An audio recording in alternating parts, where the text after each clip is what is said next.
I am grateful to the Honorable High Court of Telangana for giving instructions to the Speaker of Telangana Assembly to take action against the 10 MLAs who joined from BRS to Congress Party. 2 days ago, September 6th, I argued before the Honorable Chief Justice. Immediate action is necessary.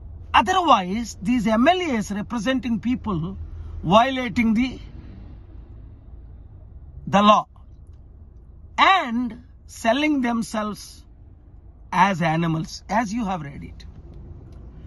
This is a great unprecedented ruling, but much more to come this week.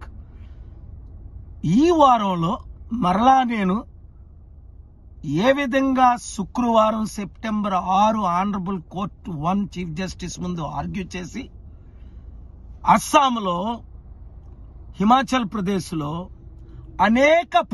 అనేక రాష్ట్రాల్లో ఒక party తరపున ఎమ్మెల్యేలు పోటీ చేసి ఇంకో పార్టీలో ఎందుకు చేరుతున్నారు, అది చట్ట విరుద్ధం అని రుజువు చేశాను. ఇప్పుడు చాలా మంది 3 నెలల్లో 3 సంవత్సరాలు రిజర్వ్డ్ ఆర్డర్స్ రిలీజ్ చేయదనుకున్నారు. విత్ ఇన్ 2 days లోనే ఆనరబుల్ హైకోర్టు రిలీజ్ చేశారు.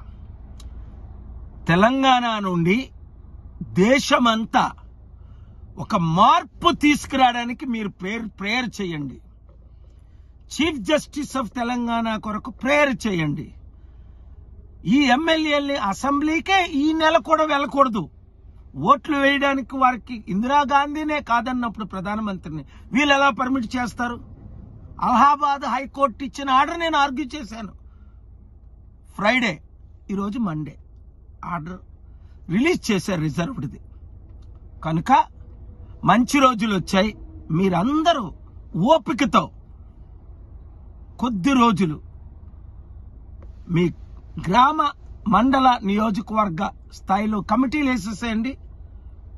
గొప్ప మార్పు తెలంగాణలో, తెలుగు రాష్ట్రాల్లో రాబోతుంది. ఈ వీడియో ప్రతి ఒక్కరికి షేర్ చేయండి.